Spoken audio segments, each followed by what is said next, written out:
Below we present our common stock investments. Those that had a market value of more than $1 billion at the end of 2000 are itemized.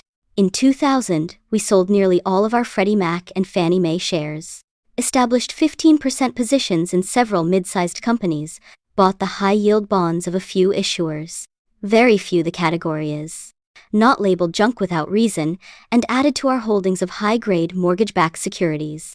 There are no bargains among our current holdings. We're content with what we own but far from excited by it. Many people assume that marketable securities are Berkshire's first choice when allocating capital, but that's not true. Ever since we first published our economic principles in 1983, we have consistently stated that we would rather purchase businesses than stocks. See number 4 on page 60. One reason for that preference is personal, in that I love working with our managers. They are high-grade, talented, and loyal. And, frankly, I find their business behavior to be more rational and owner-oriented than that prevailing at many public companies. But there's also a powerful financial reason behind the preference, and that has to do with taxes. The tax code makes Berkshire's owning 80% or more of a business far more profitable for us, proportionately, than our owning a smaller share. When a company we own all of earns $1 million after tax, the entire amount inures to our benefit. If the $1 million is upstream to Berkshire, we owe no tax on the dividend. And, if the earnings are retained and we were to sell the subsidiary not likely at Berkshire, for $1 million more than we paid for it, we would owe no capital gains tax. That's because our tax cost upon sale would include both what we paid for the business and all earnings it subsequently retained. Contrast that situation to what happens when we own an investment in a marketable security. There, if we own a 10% stake in a business earning $10 million after tax, our $1 million share of the earnings is subject to additional state and federal taxes of about $140,000. If it is distributed to us, our tax rate on most dividends is 14%, or no less than $350,000 if the $1 million is retained and subsequently captured by us in the form of a capital gain, on which our tax rate is usually about 35%, though it sometimes approaches 40%.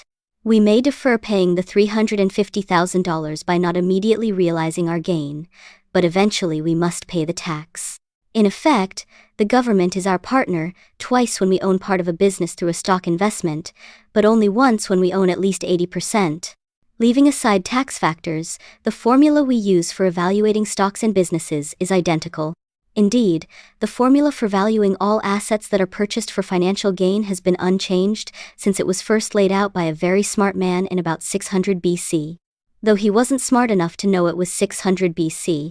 The oracle was Aesop, and his enduring, though somewhat incomplete, investment insight was, "A bird in the hand is worth 2 in the bush."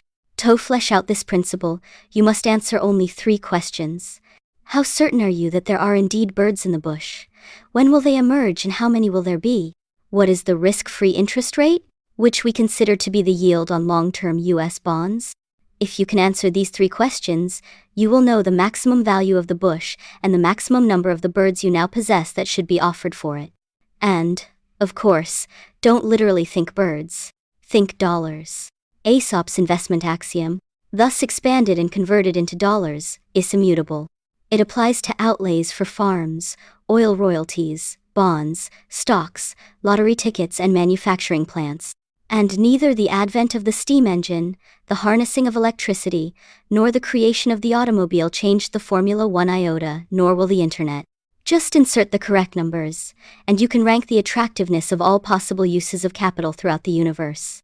Common yardsticks such as dividend yield, the ratio of price to earnings order book value, and even growth rates have nothing to do with valuation, except to the extent they provide clues to the amount and timing of cash flows into and from the business. Indeed, growth can destroy value if it requires cash inputs in the early years of a project or enterprise that exceed the discounted value of the cash that those assets will generate in later years. Market commentators and investment managers who glibly refer to growth and value styles as contrasting approaches to investment are redisplaying their ignorance, not their sophistication. Growth is simply a component, usually a plus, sometimes a minus in the value equation.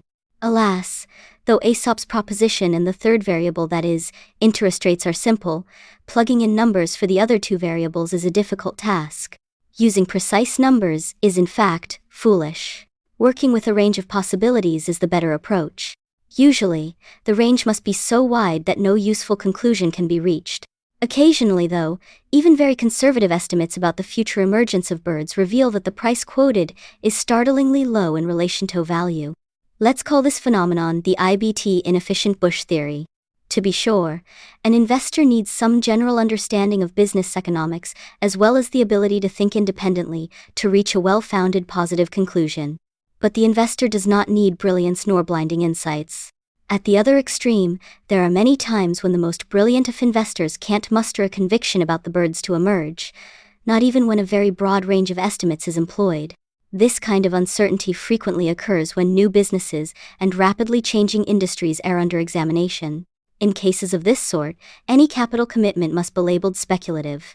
Now, speculation in which the focus is not on what an asset will produce, but rather on what the next fellow will pay for it, is neither illegal, immoral, nor un-American. But it is not a game in which Charlie and I wish to play. We bring nothing to the party, so why should we expect to take anything home? The line separating investment and speculation, which is never bright and clear, becomes blurred still further when most market participants have recently enjoyed triumphs. Nothing sedates rationality like large doses of effortless money. After a heady experience of that kind, normally sensible people drift into behavior akin to that of Cinderella at the ball. They know that overstaying the festivities, that is, continuing to speculate in companies that have gigantic valuations relative to the cash they are likely to generate in the future, will eventually bring on pumpkins and mice. But they nevertheless hate to miss a single minute of what is one haluva party. Therefore, the giddy participants all plan to leave just seconds before midnight. There's a problem though. They are dancing in a room in which the clocks have no hands. Last year, we commented on the exuberance, and yes, it was irrational that prevailed, noting that investor expectations had grown to be several multiples of probable returns. One piece of evidence came from a Paine-Webber-Gallup survey of investors conducted in December 1999, in which the participants were asked their opinion about the annual returns investors could expect to realize over the decade ahead. Their answers averaged 19%. That, for sure, was an irrational expectation. For American business as a whole, there couldn't possibly be enough birds in the 2009 bush to deliver such a return. Far more irrational still were the huge valuations that market participants were then putting on businesses almost certain to end up being of modest or no value. Yet investors, mesmerized by soaring stock prices and ignoring all else, piled into these enterprises. It was as if some virus, racing wildly among investment professionals as well as amateurs, induced hallucinations in which the values of stocks in certain sectors became decoupled from the values of the businesses that underlay them. This surreal scene was accompanied by much loose talk about value creation. We readily acknowledge that there has been a huge amount of true value created in the past decade by new or young businesses, and that there is much more to come. But value is destroyed, not created, by any business that loses money over its lifetime, no matter how high its interim valuation may get. What actually occurs in these cases is wealth transfer, often on a massive scale. By shamelessly merchandising birdless bushes, promoters have in recent years moved billions of dollars from the pockets of the public to their own purses, and to those of their friends and associates. The fact is that a bubble market has allowed the creation of bubble companies, entities designed more with an eye to making money off investors rather than for them. Too often, an IPO, not profits, was the primary goal of a company's promoters. At bottom, the business model for these companies has been the old-fashioned chain letter, for which many fee-hungry investment bankers acted as eager postmen. But a pin lies in wait for every bubble. And when the two eventually meet, a new wave of investors learn some very old lessons. First, many in Wall Street, a community in which quality control is not prized, will sell investors anything they will buy. Second, speculation is most dangerous when it looks easiest. At Berkshire, we make no attempt to pick the few winners that will emerge from an ocean of unproven enterprises. We're not smart enough to do that, and we know it. Instead, we try to apply Aesop's 2,600-year-old equation to opportunities in which we have reasonable confidence as to how many birds are in the bush, and when they will emerge, a formulation that my grandsons would probably update to, "A girl in a convertible is worth 5 in the phone book." Obviously, we can never precisely predict the timing of cash flows in and out of a business or their exact amount. We try, therefore, to keep our estimates conservative and to focus on industries where business surprises are unlikely to wreak havoc on owners. Even so, we make many mistakes. I'm the fellow, remember, who thought he understood the future economics of trading stamps, textiles, shoes, and second-tier department stores. Lately, the most promising bushes have been negotiated transactions for entire businesses, and that pleases us. You should clearly understand, however, that these acquisitions will at best provide us only reasonable returns. Really juicy results from negotiated deals can be anticipated only when capital markets are severely constrained and the whole business world is pessimistic. We are 180 degrees from that point. Sources of reported earnings. The table that follows shows the main sources of Berkshire's reported earnings. In this presentation, purchase accounting adjustments are not assigned to the specific businesses to which they apply, but are instead aggregated and shown separately. This procedure lets you view the earnings of our businesses as they would have been reported had we not purchased them. For the reasons discussed on page 65, this form of presentation seems to us to be more useful to investors and managers than one utilizing generally accepted accounting principles, GAAP, which require purchase premiums to be charged off business by business. The total net earnings we show in the table are, of course, identical to the GAAP total in our audited financial statements. Most of our manufacturing, retailing, and service businesses did at least reasonably well last year. The exception was shoes, particularly at Dexter. In our shoe businesses generally, our attempt to keep the bulk of our production in domestic factories has cost us dearly. We face another very tough year in 2001 also, as we make significant changes in how we do business. I clearly made a mistake in paying what I did for Dexter in 1993. Furthermore, I compounded that mistake in a huge way by using Berkshire shares in payment. Last year, to recognize my error, we charged off all the remaining accounting goodwill that was attributable to the Dexter transaction.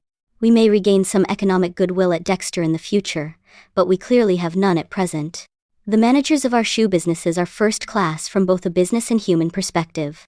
They are working very hard at a tough and often terribly painful job, even though their personal financial circumstances don't require them to do so.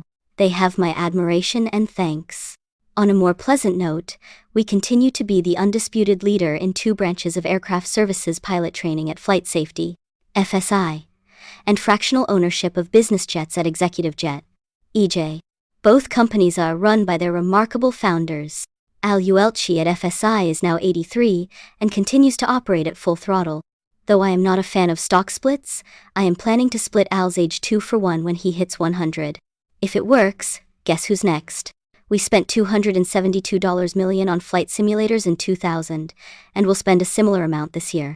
Anyone who thinks that the annual charges for depreciation don't reflect a real cost, every bit as real as payroll or raw materials, should get an internship at a simulator company.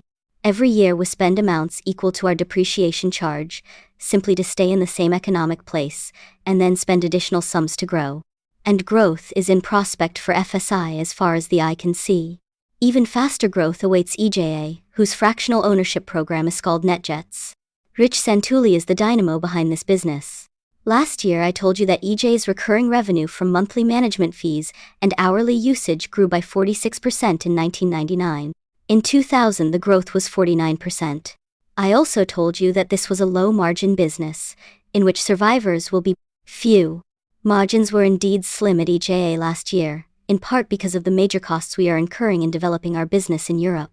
Regardless of the cost, you can be sure that EJA's spending on safety will be whatever is needed. Obviously, we would follow this policy under any circumstances, but there's some self-interest here as well. I, my wife, my children, my sisters, my 9 four-year-old aunt, all but one of our directors, and at least 9 Berkshire managers regularly fly in the NetJets program. Given that cargo, I applaud Rich's insistence on unusually high amounts of pilot training, an average of 23 days a year. In addition, our pilots cement their skills by flying 800 or so hours a year. Finally, each flies only one model of aircraft, which means our crews do no switching around among planes with different cockpit and flight characteristics. EJA's business continues to be constrained by the availability of new aircraft. Still, our customers will take delivery of more than 50 new jets in 2001, 7% of world output. We are confident we will remain the world leader in fractional ownership in respect to number of planes flying, quality of service, and standards of safety. Additional information about our various businesses is given on pages 42 to 58, where you will also find our segment earnings reported on a GAAP basis. In addition, on pages 67 to 73, we have rearranged Berkshire's financial data into 4 segments on a non-GAAP basis, a presentation that corresponds to the way Charlie and I think about the company. Look-through earnings. Reported earnings are an inadequate measure of economic progress at Berkshire, in part because the numbers shown in the table on page 15 include only the dividends we receive from investees though. These dividends typically represent only a small fraction of the earnings attributable to our ownership. To depict something closer to economic reality at Berkshire than reported earnings though, we employ the concept of look-through earnings. As we calculate these, they consist of 1. The operating earnings reported on page 15, plus 2. Our share of the retained operating earnings of major investees that, under GAAP accounting, are not reflected in our profits, less 3. An allowance for the tax that would be paid by Berkshire if these retained earnings of investees had instead been distributed to us. When tabulating operating earnings here, we exclude purchase accounting adjustments as well as capital gains and other major non-recurring items. The following table sets forth our 2000 look-through earnings, though I warn you that the figures can be no more than approximate, since they are based in a number of judgment calls. The dividends paid to us by these investees have been included in the operating earnings itemized on page 15, mostly under Insurance Group net investment income. Full and fair reporting. At Berkshire, full reporting means giving you the information that we would wish you to give to us if our positions were reversed. What Charlie and I would want under that circumstance would be all the important facts about current operations, as well as the CEO's frank view of the long-term economic characteristics of the business. We would expect both a lot of financial details and a discussion of any significant data we would need to interpret what was presented. When Charlie and I read reports, we have no interest in pictures of personnel, plants, or products. References to EBITDA make us shudder. Does management think the tooth fairy pays for capital expenditures? We're very suspicious of accounting methodology that is vague or unclear, since too often that means management wishes to hide something. And we don't want to read messages that a public relations department or consultant has turned out. Instead, we expect a company CEO to explain in his or her own words what's happening. For us, fair reporting means getting information to our 300,000 partners simultaneously, or as close to that mark as possible. We therefore put our annual and quarterly financials on the internet between the close of the market on a Friday and the following morning. By our doing that, shareholders and other interested investors have timely access to these important releases, and also have a reasonable amount of time to digest the information they include before the markets open on Monday. This year, our quarterly information will be available on the Saturdays of May 12, August 1, and November 10. The 2001 annual report will be posted on March 9. We applaud the work that Arthur Levitt, Jr., until recently chairman of the SEC, has done in cracking down on the corporate practice of selective disclosure that had spread like cancer in recent years. Indeed, it had become virtually standard practice for major corporations to guide analysts or large holders to earnings expectations that were intended either to be on the nose or a tiny bit below what the company truly expected to earn. Through the selectively dispersed hints, winks, and nods that companies engaged in, speculatively minded institutions and advisors were given an information edge over investment-oriented individuals. This was corrupt behavior, unfortunately embraced by both Wall Street and corporate America. Thanks to Chairman Levitt, whose general efforts on behalf of investors were both tireless and effective, corporations are now required to treat all of their owners equally. The fact that this reform came about because of coercion rather than conscience should be a matter of shame for CEOs and their investor relations departments. One further thought while I'm on my soapbox, Charlie and I think it is both deceptive and dangerous for CEOs to predict growth rates for their companies. They are, of course, frequently egged on to do so by both analysts and their own investor relations departments. They should resist, however, because too often these predictions lead to trouble. It's fine for a CEO to have his own internal goals, and, in our view, it's even appropriate for the CEO to publicly express some hopes about the future, if these expectations are accompanied by sensible caveats. But for a major corporation to predict that its per-share earnings will grow over the long term at, say, 15% annually is to court trouble. That's true, because a growth rate of that magnitude can only be maintained by a very small percentage of large businesses. Here's a test. Examine their record of, say, the 200 highest earning companies from 1,970 or 1,980 and tabulate how many have increased per share earnings by 15% annually since those dates.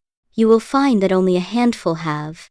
I would wager you a very significant sum that fewer than 10 of the 200 most profitable companies in 2000 will attain 15% annual growth in earnings per share over the next 20 years.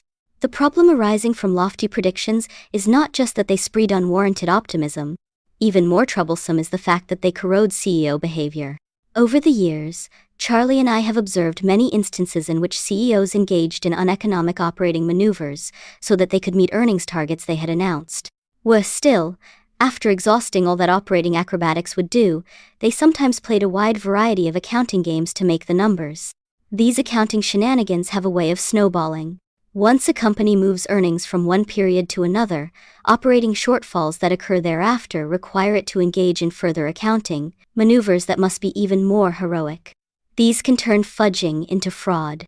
More money, it has been noted, has been stolen with the point of a pen than at the point of a gun. Charlie and I tend to be leery of companies run by CEOs who woo investors with fancy predictions. A few of these managers will prove prophetic, but others will turn out to be congenital optimists, or even charlatans. Unfortunately, it's not easy for investors to know in advance which species they are dealing with. I've warned you in the past that you should not believe everything you read or hear about Berkshire, even when it is published or broadcast by a prestigious news organization. Indeed, erroneous reports are particularly dangerous when they are circulated by highly respected members of the media, simply because most readers and listeners know these outlets to be generally credible and therefore believe what they say. An example is a glaring error about Berkshire's activities that appeared in the December 29 issue of the Wall Street Journal, a generally excellent paper that I have for all of my life found useful. On the front page, and above the fold as they say, the journal published a news brief that said, in unequivocal terms, that we were buying bonds of Conseco and Finova. This item directed the reader to the lead story of the Money and Investing section. There, in the second paragraph of the story, the journal reported, again without any qualification, that Berkshire was buying Conseco and Finova bonds, adding that Berkshire had invested several $100 million in each. Only in the 18th paragraph of the story, which by that point had jumped to an inside page, did the paper hedge a bit, saying that our Conseco purchases had been disclosed by people familiar with matter. Well, not that familiar. True, we had purchased bonds and bank debt of Finova, though the report was wildly inaccurate as to the amount. But to this day neither Berkshire nor I have ever bought a share of stock or a bond of Conseco. Berkshire is normally covered by a journal reporter in Chicago who is both accurate and conscientious. In this case, however, the scoop was the product of a New York reporter for the paper. Indeed, the 29th was a busy day for him. By early afternoon he had repeated the story on CNBC. Immediately, in lemming-like manner, other respected news organizations, relying solely on the journal, began relating the same facts. The result: Conseco stock advanced sharply during the day on exceptional volume that placed it 9th on the NYSE most active list. During all of the story's iterations, I never heard or read the word rumor. Apparently reporters and editors, who generally pride themselves on their careful use of language, just can't bring themselves to attach this word to their accounts. But what description would fit more precisely? Certainly not the usual sources say or it has been reported. How? A column entitled Today's Rumors, however, would not equate with the self-image of the many news organizations that think themselves above such stuff. These members of the media would feel that publishing such acknowledged fluff would be akin to L'Osservatore Romano initiating a gossip column. But rumors are what these organizations often publish and broadcast, whatever euphemism they duck behind. At a minimum, readers deserve honest terminology, a warning label that will protect their financial health in the same way that smokers, whose physical health is at risk, are given a warning. The Constitution's First Amendment allows the media to print or say almost anything. Journalism's first principle should require that the media be scrupulous in deciding what that will be. Michel Lanios. In last year's report, we examined the battle then raging over the use of pooling in accounting for mergers. It seemed to us that both sides were voicing arguments that were strong in certain respects and seriously flawed in others. We are pleased that the Financial Accounting Standards Board has since gone to an alternative approach that strikes us as very sound. If the proposed rule becomes final, we will no longer incur a large annual charge for amortization of intangibles. Consequently, our reported earnings will more closely reflect economic reality. See page 65. None of this will have an effect on Berkshire's intrinsic value. Your chairman, however, will personally benefit in that there will be one less item to explain in these letters.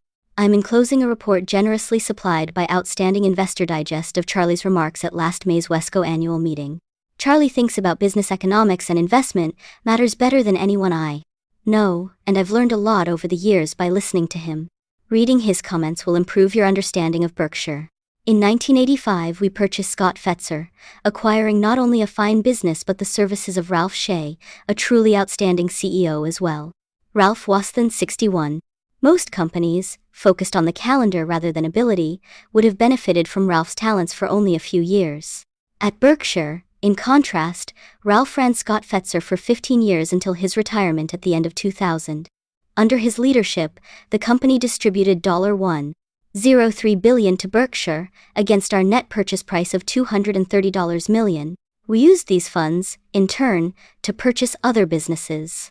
All told, Ralph's contributions to Berkshire's present value extend well into the billions of dollars. As a manager, Ralph belongs in Berkshire's Hall of Fame, and Charlie and I welcome him to it. A bit of nostalgia. It was exactly 50 years ago that I entered Ben Graham's class at Columbia.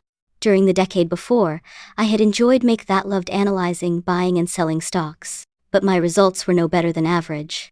Beginning in 1951, my performance improved.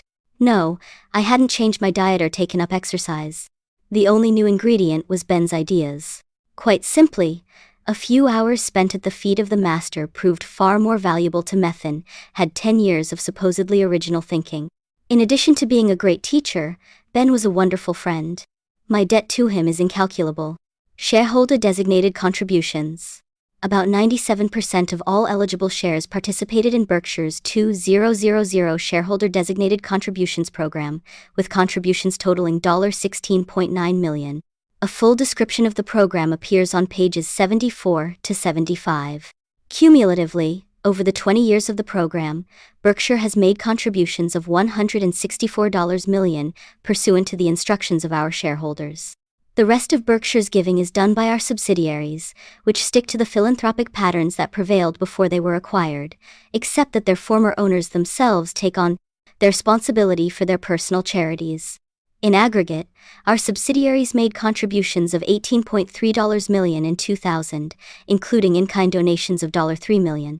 To participate in future programs, you must own Class A shares that are registered in the name of the actual owner, not the nominee name of a broker, bank, or depository. Shares not so registered on the 31st of August 2000, and one will be ineligible for the 2001 program. When you get the contributions form from us, return it promptly so that it does not get put aside or forgotten. Designations received after the due date will not be honored. The annual meeting. Last year we moved the annual meeting to the Civic Auditorium, and it worked very well for us. We will meet there again on Saturday, April 28. The doors will open at 7 a.m., the movie will begin at 8:30, and the meeting itself will commence at 9:30. There will be a short break at noon for food, with sandwiches available at the Civic's concession stands. Except for that interlude, Charlie and I will answer questions until 3:30. For the next couple of years, the Civic is our only choice. We must therefore hold the meeting on either Saturday or Sunday to avoid the traffic and parking nightmare that would occur on a weekday. Shortly, however, Omaha will have a new convention center, with ample parking. Assuming that the center is then available to us, I will poll shareholders to see whether you wish to return to a Monday meeting. We will decide that vote based on the wishes of a majority of shareholders, not shares. An attachment to the proxy material that is enclosed with this report explains show you can obtain the credential you will need for admission to this year's meeting and other events. As for plane, hotel and car reservations, we have again signed up American Express 800-799-6634 to give you special help. In our normal fashion, we will run buses from the larger hotels to the meeting. After the meeting, the buses will make trips back to the hotels and to Nebraska Furniture Mart, Borsheim's, and the airport. Even so, you are likely to find a car useful. We have added so many new companies to Berkshire this year that I'm not going to detail all of the products that we will be selling at the meeting. But come prepared to carry home everything from bricks to candy. One new product, however, deserves special note. Bob Shaw has designed a 3x5 rug featuring an excellent likeness of Charlie. Obviously, it would be embarrassing for Charlie make that humiliating if slow sales forced us to slash the rug's price, so step up and do your part. Geico will have a booth staffed by a number of its top counselors from around the country, all of them ready to supply you with auto insurance quotes. In most cases, Geico will be able to offer you a special shareholders discount, usually 8%. Bring the details of your existing insurance and check out whether we can save you some money. At the Omaha airport on Saturday, we will have the usual array of aircraft from Executive Jet available for your inspection. Just ask an EJA representative at the Civic about viewing any of these planes. If you buy what we consider an appropriate number of items during the weekend, you may well need your own plane to take them home. At Nebraska Furniture Mart, located on a 75-acre site on 72nd Street between Dodge and Pacific, we will again be having Berkshire weekend pricing, which means we will be offering our shareholders a discount that is customarily given only to employees. We initiated this special pricing at NFM 4 years ago, and sales during the weekend grew from $5.3 million in 1997 to $9.1 million in 2000. To get the discount, you must make your purchases between Wednesday, April 25 and Monday, April 30, and also present your meeting credential. The period's special pricing will even apply to the products of several prestige manufacturers that normally have ironclad rules against discounting, but that, in the spirit of our shareholder weekend, have made an exception for you. We appreciate their cooperation. NFM is open from 10 a.m. to 9 p.m. on weekdays, and 10 a.m. to 6 p.m. on Saturdays and Sundays. Borsheim's, the largest jewelry store in the country, except for Tiffany's Manhattan store, will have 2 shareholder-only events. The first will be a cocktail reception from 6 p.m. to 10 p.m. on Friday, April 27. The second, the main gala, will be from 9 a.m. to 5 p.m. on Sunday, April 29. Shareholder prices will be available Thursday through Monday, so if you wish to avoid the large crowds that will assemble on Friday evening and Sunday, come at other times and identify yourself as a shareholder. On Saturday, we will be open until 6 p.m. Borsheim's operates on a gross margin that is fully 20 percentage points below that of its major rivals, so the more you buy, the more you save. Or at least that's what my family always tells me. In the mall outside of Borsheim's, we will have local bridge experts available to play with our shareholders on Sunday. Bob Hammond, when normally is with us, will be in Africa this year. He has promised, however, to be on hand in 2002. Patrick Wolf, twice U.S. chess champion, will also be in the mall, taking on all comers blindfolded. Last year, Patrick played as many as 6 games simultaneously with his blindfold securely in place and demolished his opponents. As if all this isn't enough to test your skills, our Borsheim's Olympiad this year will also include Bill Roberty, one of only 2 players to twice win the Backgammon World Championship. Backgammon can be a big money game, so bring along your stock certificates. Gorat's, my favorite steakhouse, will again be open exclusively for Berkshire shareholders on Sunday, April 29, and will be serving from 4 p.m. until 10 p.m. Please remember that you can't come to Gorat's on Sunday without a reservation. To make one, call 402-551-3733 on April 2, but note before. If Sunday is sold out, try Gorat's on one of the other evenings you will be in town. If you order a rare T-bone with a double order of hash browns, you will establish your credentials as an epicure. The usual baseball game will be held at Rosenblatt Stadium at 7 p.m. on Saturday night. This year, the Omaha Golden Spikes will play the New Orleans Zephyrs. Ernie Banks is again going to be on hand to bravely face my fastball, once clocked at 95 mpm miles per month. My performance last year was not my best. It took me 5 pitches to throw anything resembling a strike. And, believe me, it gets lonely on the mound when you can't find the plate. Finally, I got one over, and Ernie lashed a line drive to left field. After I was yanked from the game, the many sports writers present asked what I had served up to Ernie. I quoted what Warren Spahn said after Willie Mays hit one of his pitches for a home run, Willie's first in the majors. It was a haluva pitch for the first 60 feet. It will be a different story this year. I don't want to tip my hand, so let's just say Ernie will have to deal with a pitch he has never seen before. Our proxy statement contains instructions about obtaining tickets to the game and also a large quantity of other information that should help you enjoy your visit in Omaha. There will be plenty of action in town, so come for Woodstock weekend and join our celebration of capitalism at the Civic. The 28th of February, 2001. Warren E. Buffett, Chairman of the Board. Berkshire Hathaway Inc. To the shareholders of Berkshire Hathaway Incorporated, Berkshire's loss in net worth during 2001 was $3.77 billion, which decreased the per-share book value of both our Class A and Class B stock by 6.2%. Over the last 37 years, that is, since present management took over, per-share book value has grown from $19 to $37,920, a rate of 22.6% compounded annually. Asterisk. All figures used in this report apply to Berkshire's A shares, the successor to the only stock that the company had outstanding before 1996. The B shares have an economic interest equal to 1/30th that of the A. Per-share intrinsic grew somewhat faster than book value during these 37 years, and in 2001 it probably decreased a bit less. We explain intrinsic value in our owner's manual, which begins on page 62. I urge new shareholders to read this manual to become familiar with Berkshire's key economic principles. 2 years ago, reporting on 1999, I said that we had experienced both the worst absolute and relative performance in our history. I added that relative results are what concern us. A viewpoint I've had since forming my first investment partnership on the 5th of May 1956. Meeting with my 7 founding limited partners that evening, I gave them a short paper titled The Ground Rules that included this sentence: whether we do a good job or a poor job is to be measured against the general experience in securities. We initially used the Dow Jones Industrials as our benchmark, but shifted to the S&P 500 when that index became widely used. Our comparative record since 1965 is chronicled on the facing page.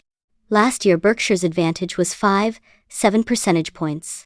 Some people disagree with our focus on relative figures, arguing that you can't eat relative performance. But if you expect, as Charlie Munger, Berkshire's vice chairman, and I do, that owning the S&P 500 will produce reasonably satisfactory results over time, it follows that, for long-term investors, gaining small advantages annually over that index must prove rewarding. Just as you can eat well throughout the year if you own a profitable but highly seasonal business such as See's, which loses considerable money during the summer months, so too can you regular feast on investment returns that beat the averages, however variable the absolute numbers may be. Though our corporate performance last year was satisfactory, my performance was anything but. I manage most of Berkshire's equity portfolio, and my results were poor, just as they have been for several years. Of even more importance, I allowed General Ray to take on business without a safeguard I knew was important, and on September 11th, this error caught up with us. I'll tell you more about my mistake later, and what we are doing to correct it. Another of my 1956 ground rules remains applicable. I cannot promise results to partners, but Charlie and I can promise that your economic result from Berkshire will parallel ours during the period of your ownership. We will not take cash compensation, restricted stock, or option grants that would make our results superior to yours. Additionally, I will keep well over 99% of my net worth in Berkshire. My wife and I have never sold a share, nor do we intend to. Charlie and I are disgusted by the situation, so common in the last few years, in which shareholders have suffered billions in losses while the CEOs, promoters, and other higher-ups who fathered these disasters have walked away with extraordinary wealth. Indeed, many of these people were urging investors to buy shares while concurrently dumping their own, sometimes using methods that hid their actions. To their shame, these business leaders view shareholders as patsies, not partners. Though Enron has become the symbol for shareholder abuse, there is no shortage of egregious conduct elsewhere in corporate America. One story I've heard illustrates the all-too-common attitude of managers toward owners. A gorgeous woman slinks up to a CEO at a party and, through moist lips, purrs, "I'll do anything you want. Just tell me what you would like." With no hesitation, he replies, "Reprice my options." One final thought about Berkshire. In the future, we won't come close to replicating our past record. To be sure, Charlie and I will strive for above-average performance and will not be satisfied with less. But 2 conditions at Berkshire are far different from what they once were. Then, we could often buy businesses and securities at much lower valuations than now prevail, and more important, we were then working with far less money than we now have. Some years back, a good $10 million idea could do wonders for us. Witness our investment in Washington Post in 1973 or Geico in 1976. Today, the combination of 10 such ideas and a triple in the value of each would increase the net worth of Berkshire by only 1/4%. We need elephants to make significant gains now, and they are hard to find. On the positive side, we have as fine an array of operating managers as exists at any company. You can read about many of them in a new book by Robert P. Miles, The Warren Buffett CEO. In large part, moreover, they are running businesses with economic characteristics ranging from good to superb. The ability, energy, and loyalty of these managers is simply extraordinary. We now have completed 37 Berkshire years without having a CEO of an operating business elect to leave us to work elsewhere. Our star-studded group grew in 2001. First, we completed the purchases off 2 businesses that we had agreed to buy in 2000, Shaw and Johnsonville. Then we acquired 2 others, Mytech and Extra, and contracted to buy 2 more. Larsen Jewel, an acquisition that has just closed, and Fruit Off the Loom, which will close shortly if creditors approve our offer. All of these businesses are led by smart, seasoned, and trustworthy CEOs. Additionally, all of our purchases last year were for cash, which means our shareholders became owners of these additional businesses without relinquishing any interest in the fine companies they already owned. We will continue to follow our familiar formula, striving to increase the value of the excellent businesses we have, adding new businesses of similar quality, and issuing shares only grudgingly. Acquisitions of 2001. A few days before last year's annual meeting, I received a heavy package from Street Lewis, containing an unprepossessing chunk of metal whose function I couldn't imagine. There was a letter in the package, though, from Gene Toombs, CEO of a company called Mytech. He explained that Mytech is the world's leading producer of this thing I'd received, a connector plate, which is used in making roofing trusses.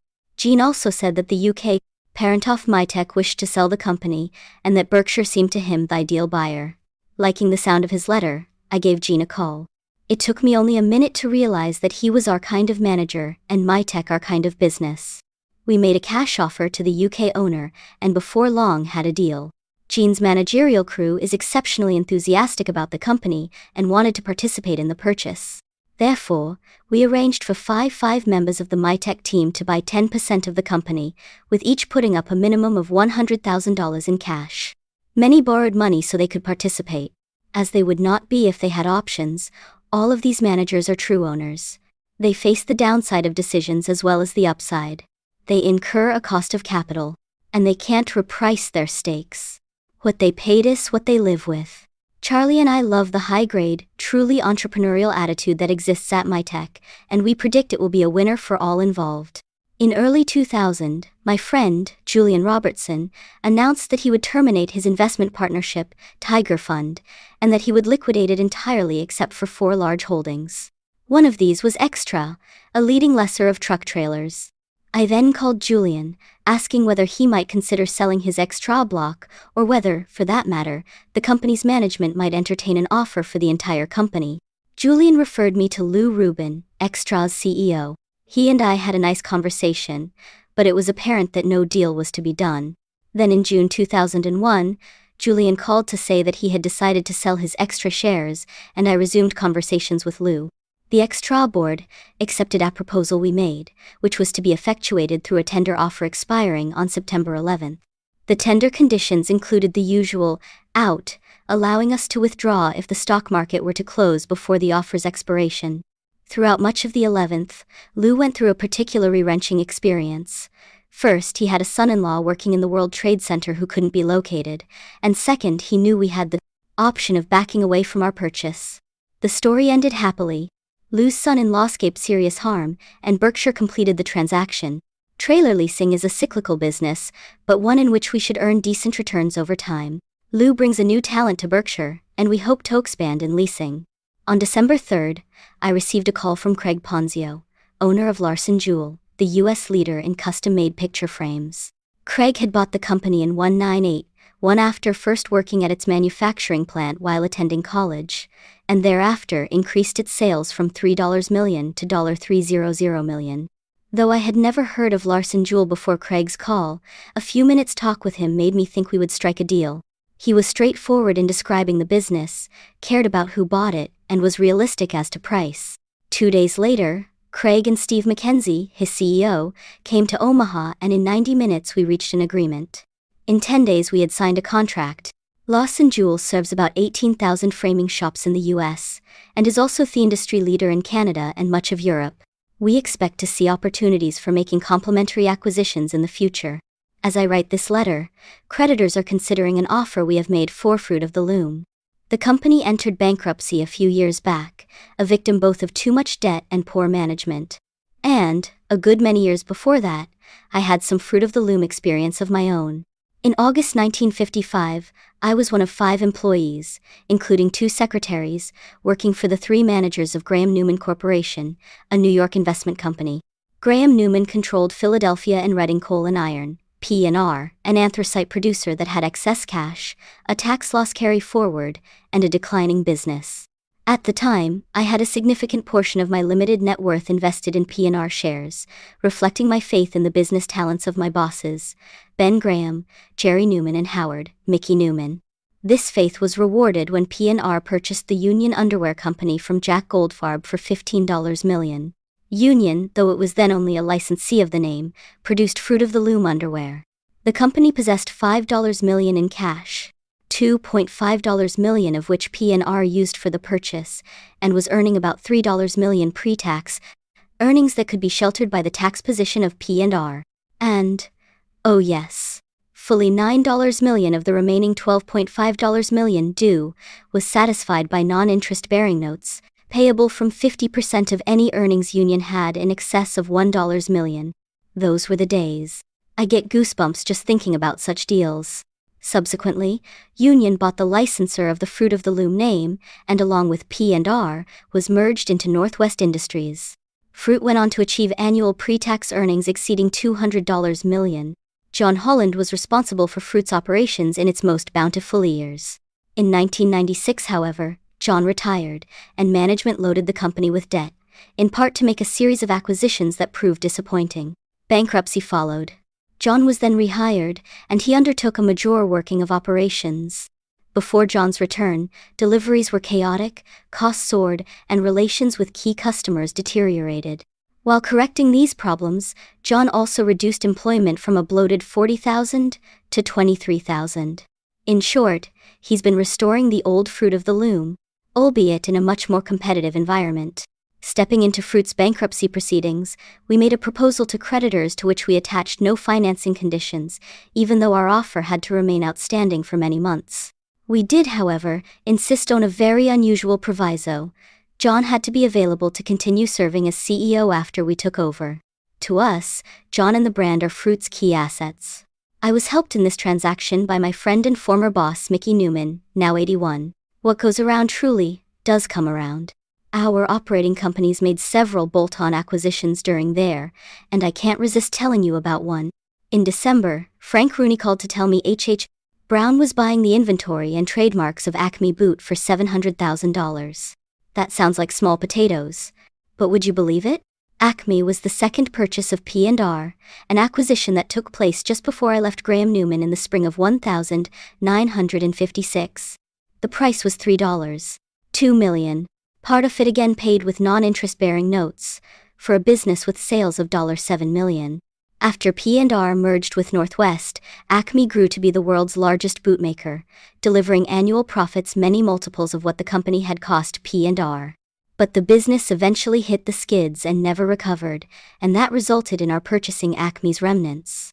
In the frontispiece to Security Analysis, Ben Graham and Dave Dodd quoted Horace. Many shall be restored that now are fallen, and many shall fall that are now in honor. 52 years after I first read those lines, my appreciation for what they say about business and investments continues to grow. In addition to bolt-on acquisitions, our managers continually look for ways to grow internally. In that regard, here's a postscript to a story I told you 2 years ago about R.C. Willey's move to Boise. As you may remember, Bill Child, R.C., Willey's chairman, wanted to extend his home furnishings operation beyond Utah, a state in which his company does more than $300 million of business. Up, it should be noted, from $250,000. When Bill took over 48 years ago, the company achieved this dominant position, moreover, with a closed-on-Sunday policy that defied conventional retailing wisdom. I was skeptical that this policy could succeed in Boise, or For that matter, any place outside of Utah. After all, Sunday is the day many consumers most like to shop. Bill then insisted on something extraordinary. He would invest $11 million of his own money to build the Boise store and would sell it to Berkshire at cost, without interest, if the venture succeeded. If it failed, Bill would keep the store and eat the loss on its disposal. As I told you in the 1999 annual report, the store immediately became a huge success and it has since grown. Shortly after the Boise opening, Bill suggested we try Las Vegas, and this time I was even more skeptical. How could we do business in a metropolis of that size and be closed on Sundays, a day that all of our competitors would be exploiting? Buoyed by the Boise experience, however, we proceeded to locate in Henderson, a mushrooming city adjacent to Las Vegas. The result? This store outsells all others in the RC Willey chain, doing a volume of business that far exceeds the volume of any competitor, and that is twice what I had anticipated. I cut the ribbon at the grand opening in October. This was after a soft opening and a few weeks of exceptional sales, and, just as I did at Boise, I suggested to the crowd that the new store was my idea. It didn't work. Today, when I pontificate about retailing, Berkshire people just say, "What does Bill think?" I'm going to draw the line, however, if he suggests that we also close on Saturdays. The economics of property, casualty insurance. Our main business, though we have others of great importance, is insurance.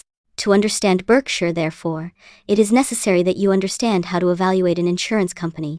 The key determinants are 1. The amount of float that the business generates, 2. Its cost, and 3. Most critical of all, the long-term outlook for both of these factors. To begin with, float is money we hold but don't own. In an insurance operation, float arises because premiums are received before losses are paid, an interval that sometimes extends over many years. During that time, the insurer invests the money. This pleasant activity typically carries with it a downside. The premiums that an insurer takes in usually do not cover the losses and expenses it eventually must pay. That leaves it running an underwriting loss, which is the cost of float. An insurance business has value if its cost of float over time is less than the cost the company would otherwise incur to obtain funds. But the business is a lemon if its cost of float is higher than market rates for money. Historically, Berkshire has obtained its float at a very low cost. Indeed, our cost has been less than zero in about half of the years in which we've operated. That is, we've actually been paid for holding other people's money. Over the last few years, however, our cost has been too high, and in 2001 it was terrible. The table that follows shows, at intervals, the float generated by the various segments of Berkshire's insurance operations since we entered the business 5 years ago, upon acquiring National Indemnity Company, whose traditional lines are included in the segment Other Primary. For the table we have calculated our float, which we generate in large amounts relative to our premium volume, by adding net loss reserves, loss adjustment reserves, funds held under reinsurance, assumed and unearned premium reserves, and then subtracting insurance-related receivables, prepaid acquisition costs, prepaid taxes and deferred charges applicable to assumed reinsurance.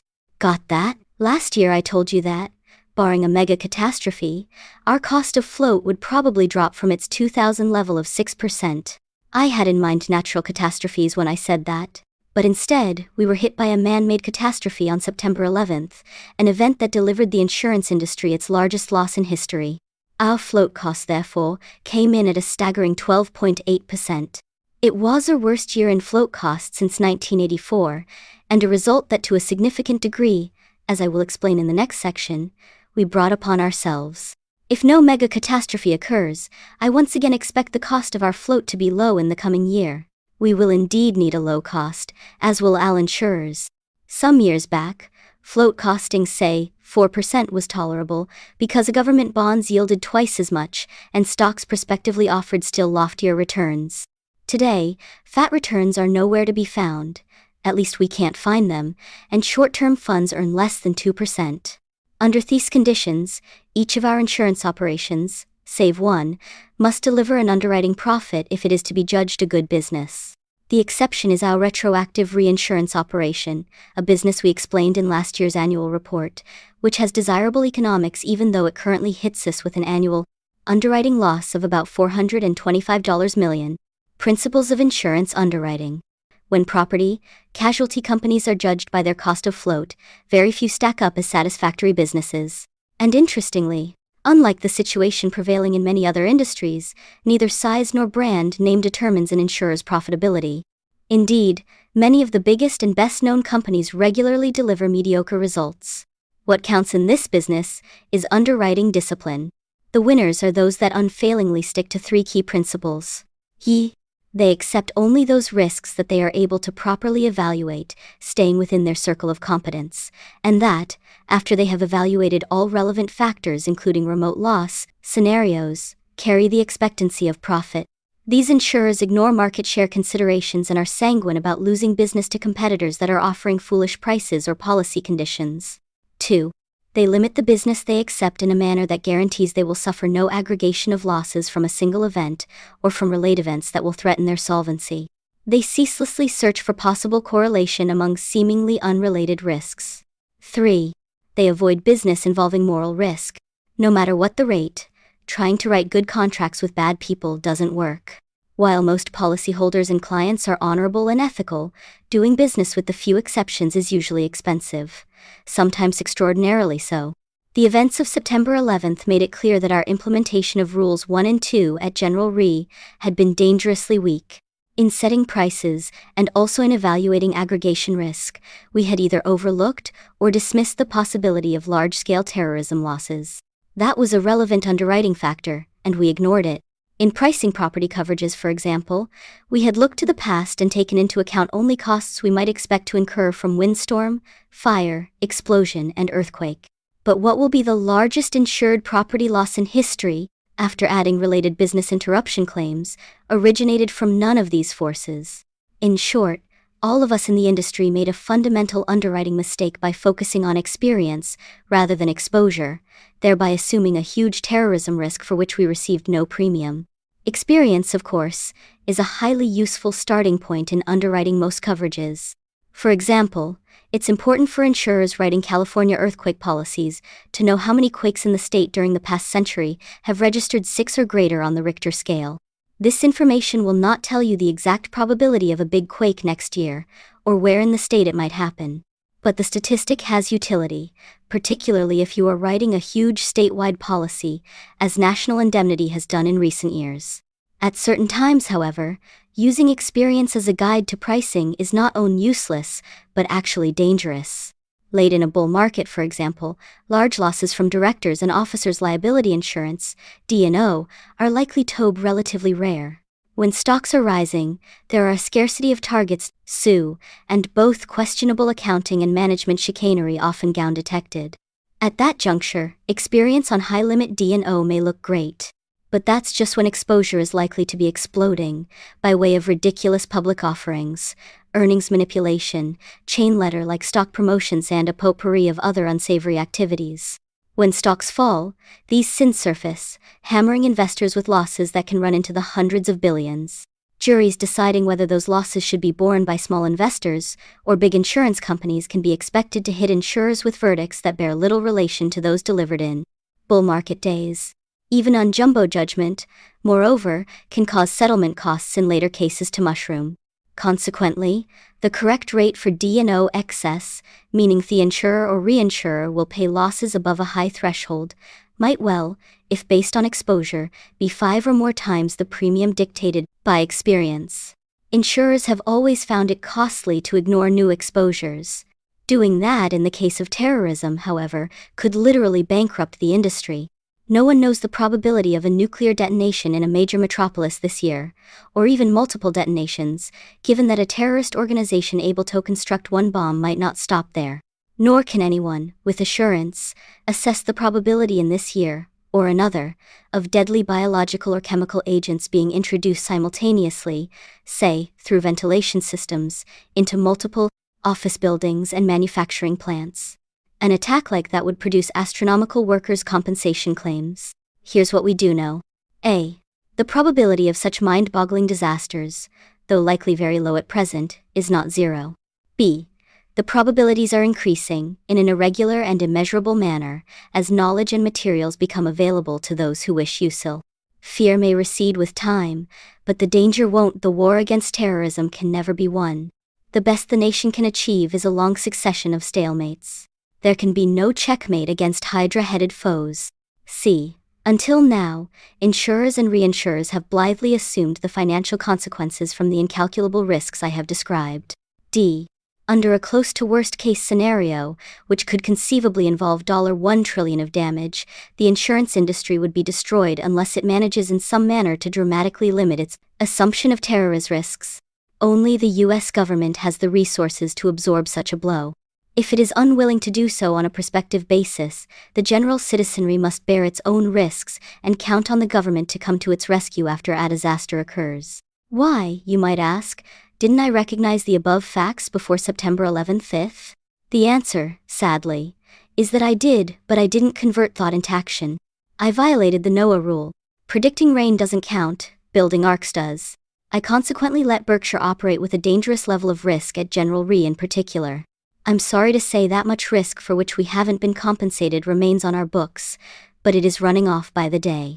At Berkshire, it should be noted, we have for some years been willing to assume more risk than any other insurer has knowingly taken on. That's still the case.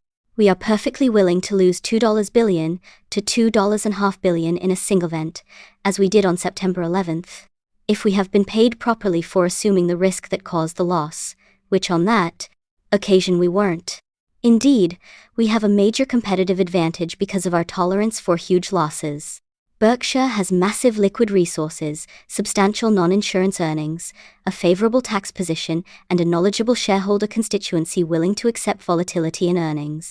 This unique combination enables us to assume risks that far exceed the appetite of even our largest competitors. Over time, insuring these jumbo risks should be profitable, though periodically they will bring on a terrible year. The bottom line today is that we will write some coverage for terrorist-related losses, including a few non-correlated policies with very large limits. But we will not knowingly expose Berkshire to losses beyond what we can comfortably handle. We will control our total exposure, no matter what the competition does. Insurance operations in 2001. Over the years, our insurance business has provided ever-growing, low-cost funds that have fueled much of Berkshire's growth. Charlie and I believe this will continue to be the case. But we stumbled in a big way in 2001, largely because of underwriting losses at General Re. In the past I have assured you that General Re was underwriting with discipline, and I have been proven wrong.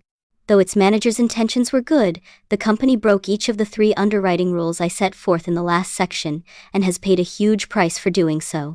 One obvious cause for its failure is that it did not reserve correctly. More about this in the next section, and therefore severely miscalculated the cost of the product it was selling.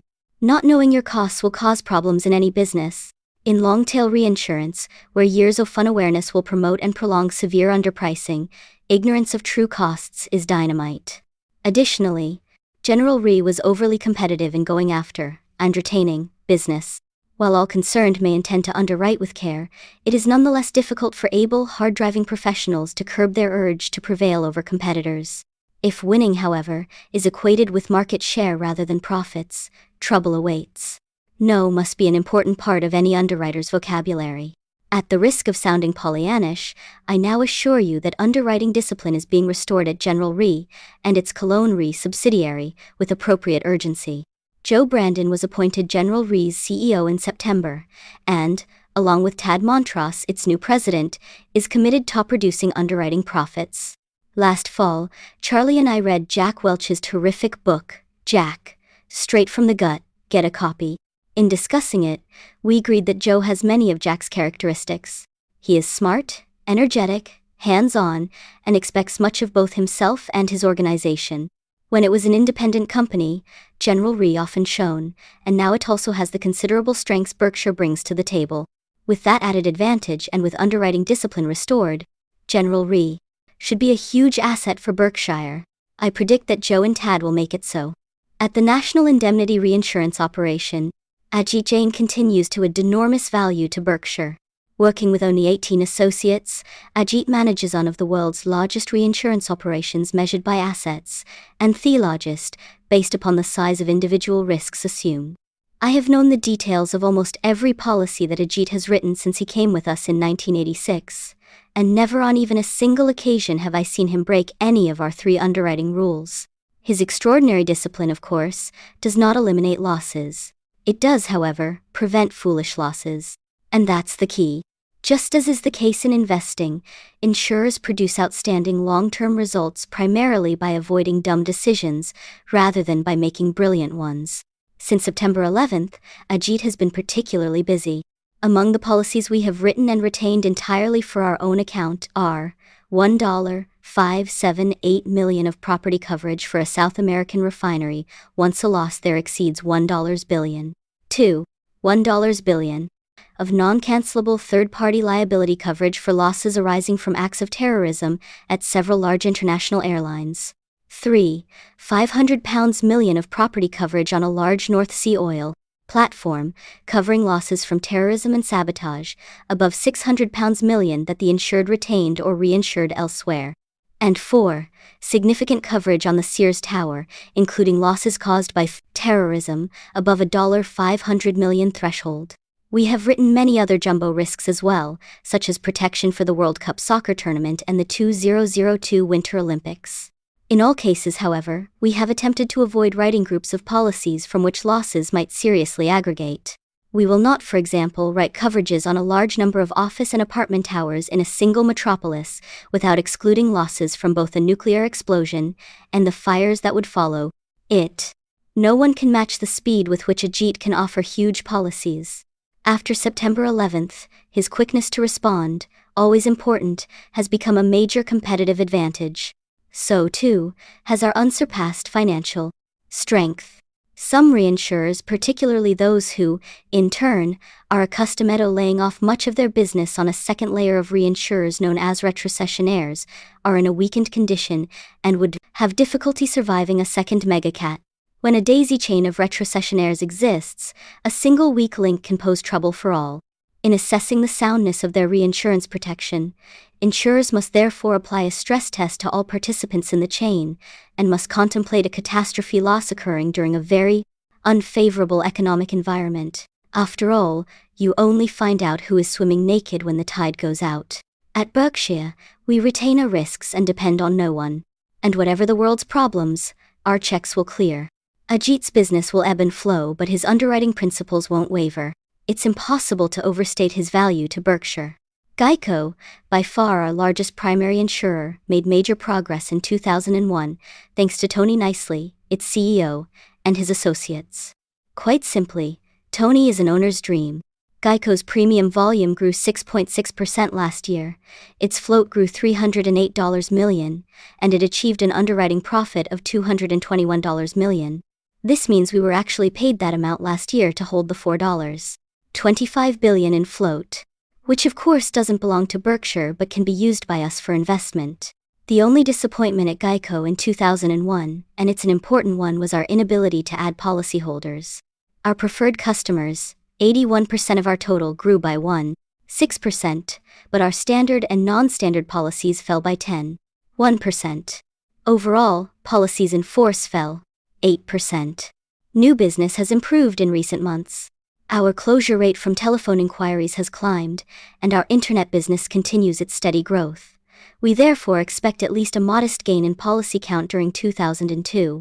Tony and I are eager to commit much more to marketing than the $219 million we spent last year, but at the moment we cannot see how to do so effectively. In the meantime, our operating costs are low and far below those of our major competitors. Our prices are attractive, and our float is cost-free and growing. Our other primary insurers delivered their usual fine results last year. These operations, run by Rod Eldred, John Kaiser, Tom Nerney, Michael Stearns, Don Towell and Don Worster, had combined premium volume of $579 million, up 40% over 2000. Their float increased 14.5% to $685 million, and they recorded an underwriting profit of $30 million. In aggregate, these companies are one of the finest insurance operations in the country, and their 2002 prospects look excellent. Loss development and insurance accounting. Bad terminology is the enemy of good thinking.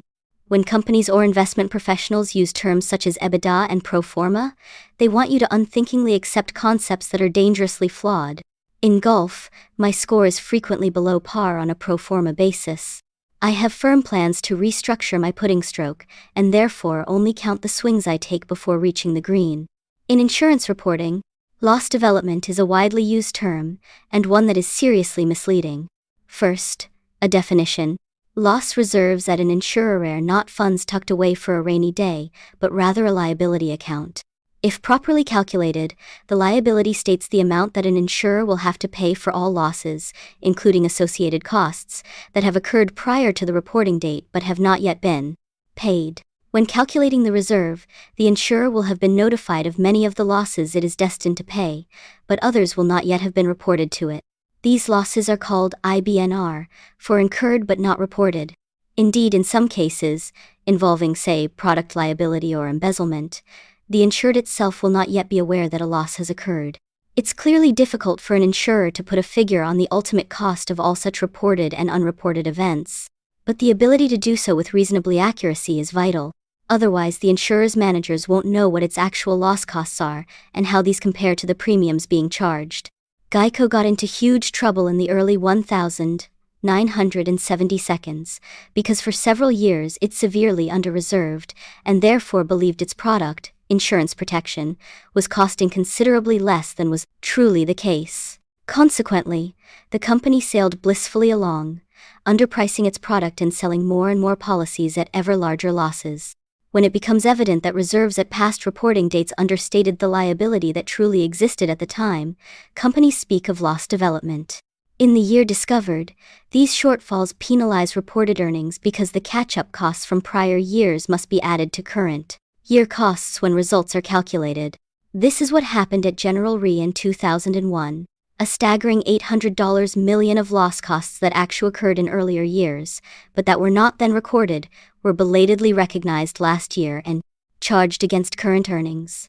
The mistake was an honest one, I can assure you of that. Nevertheless, for several years this under-reserving caused us to believe that our costs were much lower than they truly were, an error that contributed to woefully inadequate pricing.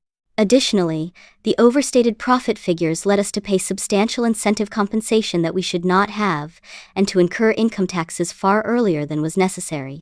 We recommend scrapping the term loss development and its equally ugly twin, reserve strengthening. Can you imagine an insurer, upon finding its reserves excessive, describing the reduction that follows as reserve weakening? Loss development suggests to investors that some natural, uncontrollable event has occurred in the current year, and reserve strengthening implies that adequate amounts have been further buttressed. The truth, however, is that management made an error in estimation that in turn produced an error in the earnings previously reported. The losses didn't develop, they were there all along. What developed was management's understanding of the losses, or, in the instances of chicanery, management's willingness to finally fess up. A more forthright label for the phenomenon at issue would be loss costs we failed to recognize when they occurred, or maybe just, oops. Under-reserving, it should be noted, is a common and serious problem throughout the property, casualty insurance industry.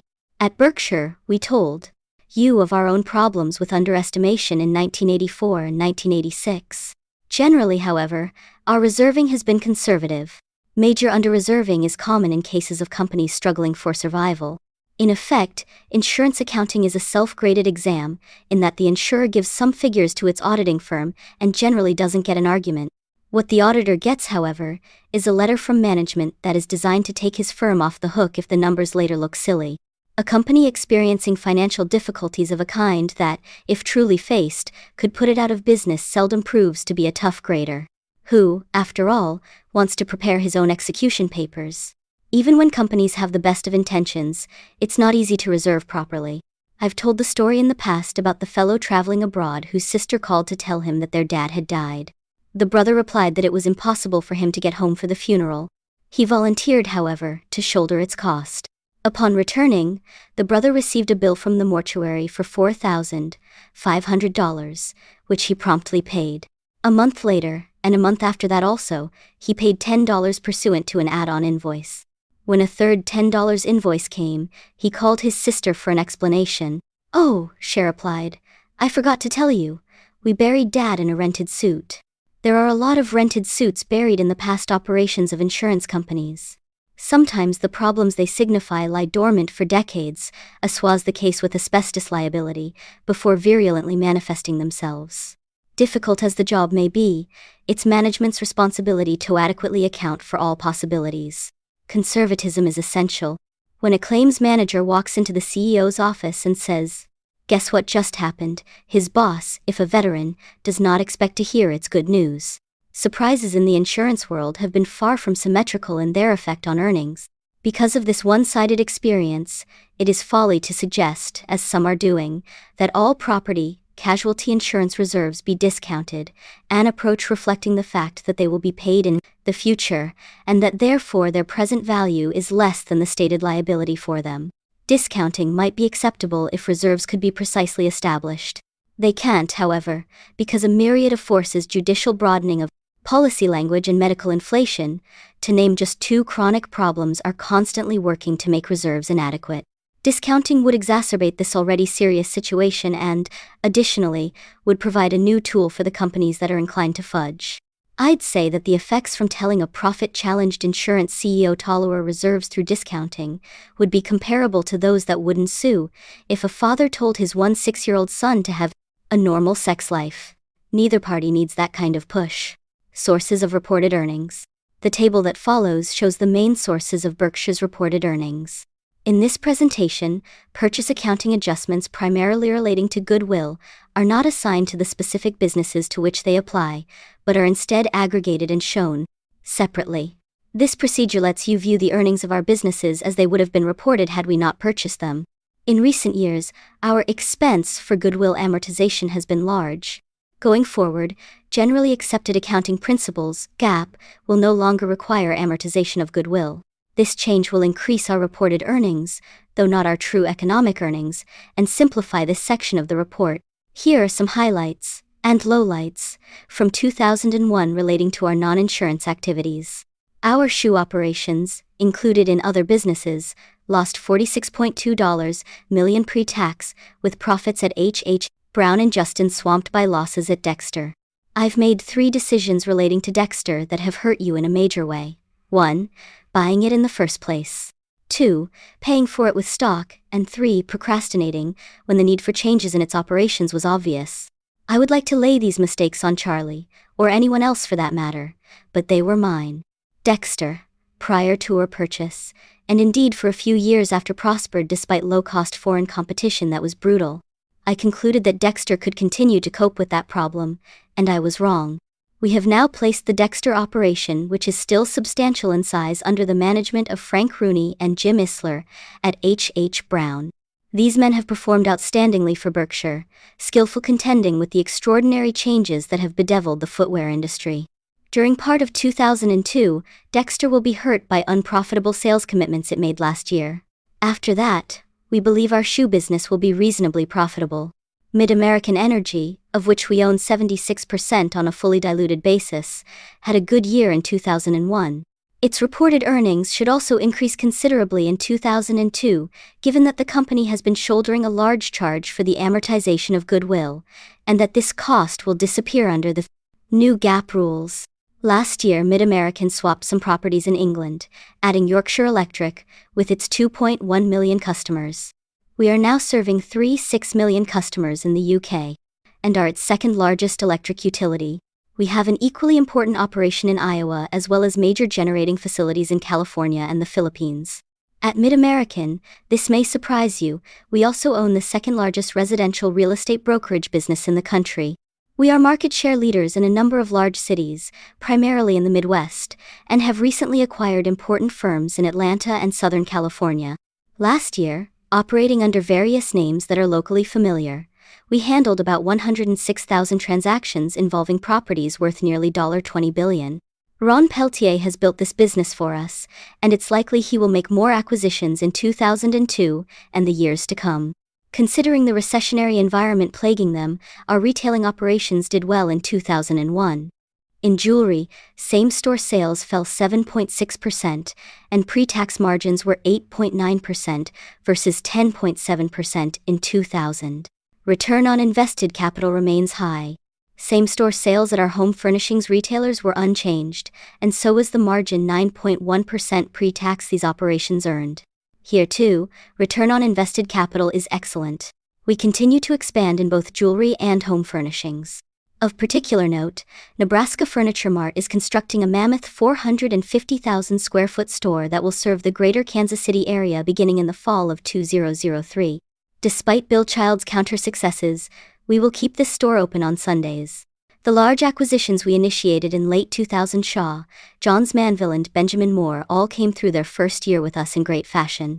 Charlie and I knew at the time of our purchases that we were in good hands with Bob Shaw, Jerry Henry, and Yvan Dupuis, respectively, and we admire their work even more now. Together these businesses earned about $659 million pre-tax. Shortly after year-end, we exchanged 4,740 Berkshire A shares, or their equivalent in B shares, for the 12.7% minority interest in Shaw, which means we now own 100% of the company. Shaw is our largest non-insurance operation, and will play a big part in Berkshire's future. All of the income shown for flight services in 2001 and a bit more came from Flight Safety, our pilot training subsidiary. Its earnings increased to 5%, though return on invested capital fell slightly because of the $258 million investment we made last year in simulators and other fixed assets. My 84-year-old friend, Al Uelchi, continues to run Flight Safety with the same enthusiasm and competitive spirit that he has exhibited since 1951, when he invested $10,000 to start the company. If I line Al up with a bunch of 60-year-olds at the annual meeting, you will not be able to pick him out. After September 11th, training for commercial airlines fell, and today it remains depressed. However, training for business and general aviation, our main activity, is at near normal levels and should continue to grow. In 2002, we expect to spend $162 million for 27 simulators, a sum far in excess of our annual depreciation charge of $95 million. Those who believe that EBITDA is in any way equivalent to true earnings are welcome to pick up the tab. Our NetJets fractional ownership program sold a record number of planes last year, and also showed a gain of 21.9% in service income from management fees and hourly charges. Nevertheless, it operated at a small loss versus a small profit in 2000. We made a little money in the US, but these earnings were more than offset by European losses. Measured by the value of our customers' planes, NetJets accounts for about half of the industry. We believe the other participants, in aggregate, lost significant money. Maintaining a premier level of safety, security, and service was always expensive, and the cost of sticking to those standards was exacerbated by September 11th. No matter how much the cost, we will continue to be the industry leader in all three respects. An uncompromising insistence on delivering only the best to his customers is embedded in the DNA of Rick Santulli, CEO of the company, and the inventor of fractional ownership. I'm delighted with his fanaticism on these matters for both the company's sake and my family's. I believe the Buffetts fly more fractional ownership hours. We log in excess of 800 annually than does any other family. In case you're wondering, we use exactly the same planes and crews that serve NetJets' other customers. NetJets experienced a spurt in new orders shortly after September 11th. Viewed its sales pace has since returned to normal. Per-customer usage declined somewhat during the year, probably because of the recession. Both we and our customers derive significant operational benefits from our being the runaway leader in the fractional ownership business. We have more than 300 planes constantly on the go in the US, and can therefore be wherever a customer needs us on very short notice. The ubiquity of our fleet also reduces our positioning costs below those incurred by operators with smaller fleets. These advantages of scale, and others we have, give NetJets a significant economic edge over competition. Under the competitive conditions likely to prevail for a few years, however, our advantage will at best produce modest profits. Our finance and financial products line of business now includes IXTRA, General Re Securities, which is in a runoff mode that will continue for an extended period, and a few other relatively small operations. The bulk of the assets and liabilities in this segment, however, arise from a few fixed income strategies involving highly liquid AAA securities that I manage. This activity, which only makes sense when certain market relationships exist, has produced good returns in the past and has reasonable prospects for continuing to do so over the next year or two. Investments. Below, we present our common stock investments. Those that had a market value of more than $500 million at the end of 2001 are itemized. We made few changes in our portfolio during 2001. As a group, our larger holdings have performed poorly in the last few years, some because of disappointing operating results. Charlie and I still like the basic businesses of all the companies we own, but we do not believe Berkshire's equity holdings as a group are undervalued. Our restrained enthusiasm for these securities is matched by decidedly lukewarm feelings about the prospects for stocks in general over the next decade or so. I expressed my views about equity returns in a speech I gave at an Allen & Company meeting in July, which was a follow-up to a similar presentation I had made 2 years earlier, and an edited version of my comments appeared in a December 10th Fortune article. I'm enclosing a copy of that article. You can also view the Fortune version of my 1999 talk at our website www.berkshirehathaway.com. Charlie and I believe that American business will do fine over time, but think that today's equity prices presage only moderate returns for investors. The market outperformed business for a very long period, and that phenomenon had to end. A market that no more than parallels business progress, however, is likely to leave many investors disappointed, particularly those relatively new to the game. Here's one for those who enjoy an odd coincidence. The Great Bubble ended on the 10th of March 2000. Though we didn't realize that fact until some months later. On that day, the Nasdaq, recently 1,731, hit its all-time high of 5,132. That same day, Berkshire shares traded at $40,800, their lowest price since mid-1997. During 2001, we were somewhat more active than usual in junk bonds. These are not, we should emphasize, suitable investments for the general public, because too often these securities live up to their name. We have ever purchased a newly issued junk bond, which is the only kind most investors are urged to buy. When losses occur in this field, furthermore, they are often disastrous. Many issues end up at a small fraction of their original offering price, and some become entirely worthless. Despite these dangers, we periodically find a very few junk securities that are interesting to us, and, so far, our 50-year experience in distressed debt has proven rewarding. In our 1984 annual report, we described our purchases of Washington Public Power System bonds when that issuer fell into disrepute. We've also, over the years, stepped into other apparent calamities such as Chrysler Financial, Texaco, and RJR Nabisco, all of which returned to grace. Still, if we stay active in junk bonds, you can expect us to have losses from time to time. Occasionally, a purchase of distressed bonds leads us into something bigger. Early in the Fruit of the Loom bankruptcy, we purchased the company's public and bank debt at about 50% of face value. This was an unusual bankruptcy, in that interest payments on senior debt were continued with interruption, which meant we earned about a 15% current return. Our holdings grew to 10% of Fruit's senior debt, which will probably end up returning us about 70% of face value. Through this investment, we indirectly reduced our purchase price for the whole company by a small amount.